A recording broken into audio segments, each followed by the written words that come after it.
To edit an existing family, select the family in the list on the Browse Family screen and click Edit, which opens up the Edit Family dialog box.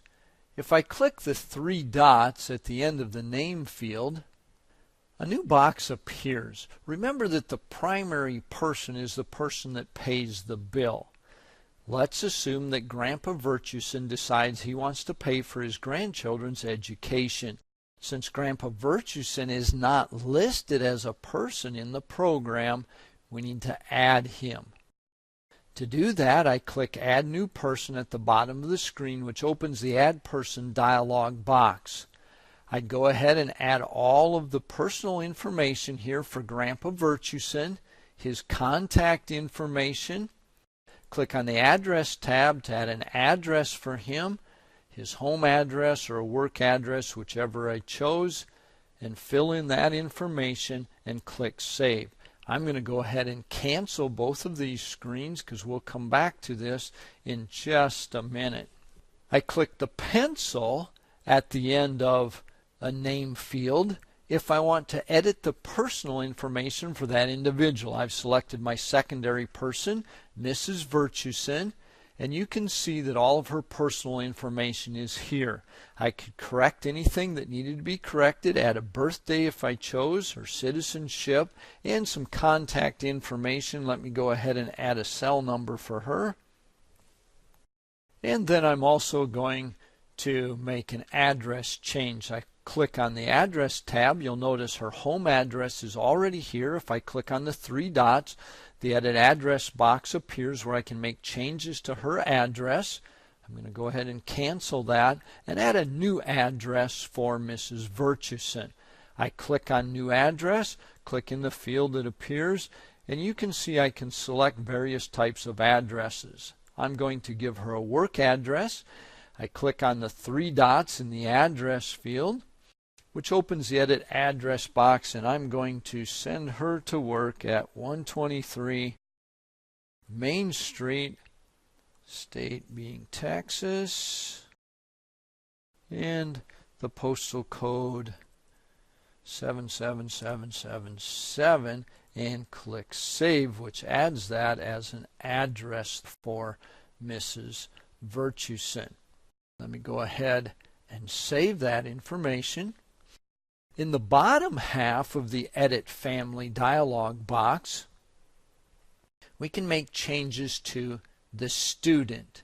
Before we do that, let me mention here in the top right, we have billing plan information. We can change the billing plan if we have a need to do that. Also change the billing name if we want Mrs. Virtueson to be the one responsible for the bill, or in this case, Grandpa Virtueson. Let's move to the Students section. I can add a new student here by clicking New. The Add Student dialog box appears. I'd fill in all of the personal information for the new student, their academic level, and address, contact information, so on. And when I was finished, click Done. I'm going to go ahead and close that box. I don't want to add any new students to the Virtueson family at this time.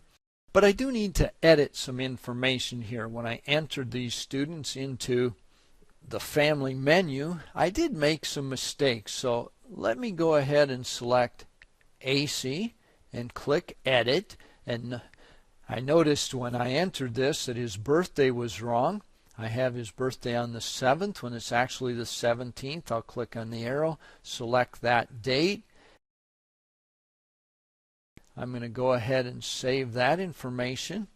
And then Hudson also has the wrong last name. Let me select Hudson, edit that, change his last name to Willing, and also his birthday. The year should be 2008 instead of 2000. And also, of course, down here I could add some contact information if I chose to do that. With his address, you'll notice that custom address is highlighted since Mr. Virtueson is his parent. I'm going to change that to use guardian address, and you'll see that that populates in the field. I'm going to save that. Let me go ahead and change that address as well for the other students for reporting purposes. When I select A.C.E, I notice once I change the address for one member of the family, it automatically changed for the rest of the members of the family. So we'll go ahead and save that. There's another option here. I can choose to remove a student if I'd like to. I have A.C.E selected. If I click on remove, a confirmation box appears. Make sure you read that carefully. You have two options as to what you would like to do with a removed student, either withdraw or delete them. It's important you know what to do before you select one of those choices. I'm going to close that box. I don't want to delete either of my students. Save that information and come back to the family screen. How do I delete a family?